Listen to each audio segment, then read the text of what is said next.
यह कंगारू अपने साथ किए गए व्यवहार से पूरी तरह से तंग आ चुका था, जिस कारण इसने ट्रेनर के विरुद्ध विद्रोह करने का निर्णय ले लिया। इस समय सभी दर्शक यह सोच रहे थे कि यह केवल एक मजाक है, लेकिन इसके परिणाम गंभीर होने वाले थे। यह एक क्रूर शो था जिसका आगे चलकर बुरा अंत होने वाला था।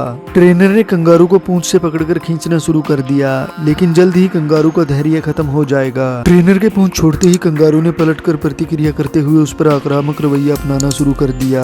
कंगारू के व्यवहार में अचानक से आए इस परिवर्तन को देखकर हर कोई हैरान था। उन्हें लगता है कि यह शो का ही एक हिस्सा है, जबकि कंगारू ने ट्रेनर को पकड़ लिया था और यह एक वास्तविकता थी। ट्रेनर अब मदद के लिए शो में मौजूद अन्य अभिनेताओं की तरफ देख रहा था, लेकिन उन सबको यह लगता रहा कि शायद यह ट्रेनर ने इस शो में मनोरंजन को बढ़ाने के लिए कुछ अलग से किया है। इस दौरान ट्रेनर भी तब तक स्वयं को कंगारू की पकड़ से मुक्त कराने में सफल हो जाता है और वह कंगारू के साथ शो आगे जारी रखता है।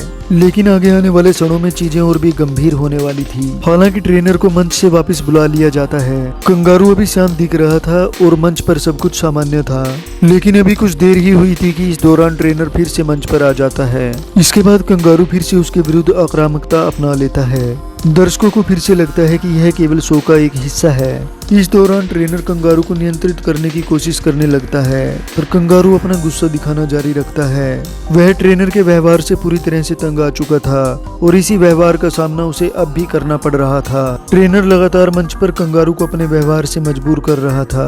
अब कंगारू पूरी तरह से आक्रामक हो चुका था। ऐसे में जो भी उसके सामने आता वह उसको नुकसान पहुंचा सकता था।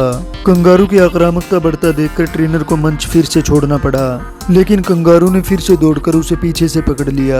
यह सब देखकर दर्शकों ने तालियां बजानी शुरू कर दी। यह सब एक प्रदर्शन की तरह चल रहा था। लोगों को आभास ही नहीं हुआ कि कंगारू गुस्से में है और वह कुछ भी करने में सक्षम है। मंच पर लौटा ट्रेनर बुरी तरह से भयभीत था, लेकिन अभी उसे यह स्पष्ट करना था कि यह केवल शो की ही कार्रवाई थी। सोचने वाली बात यह थी कि जानवर को बहुत गंभीरता से लेने की जरूरत थी, क्योंकि किसी भी क्षण यह प्रदर्शन और भी भयानक रूप ले सकता था। हालांकि आज जानवरों के साथ सर्कस के शो दुनिया के अधिकांश हिस्सों में लगभग प्रतिबंधित हैं। ऐसी परिस्थितियों से बचने के लिए जिससे कि जानवरों का जीवन उनके प्राकृतिक निवास स्थान से दूर हो जाता है, और सर्कस में रहने वाले जानवरों के साथ अक्सर ऐसा ही होता था। यह किसी भी जंगली जानवर के लिए उपयुक्त नहीं है। ऐसे में कभी भी किसी भी समय पशु स्वभाव मनुष्य स्वभाव से टकरा सकता है और जिसके परिणाम बहुत गंभीर होते हैं।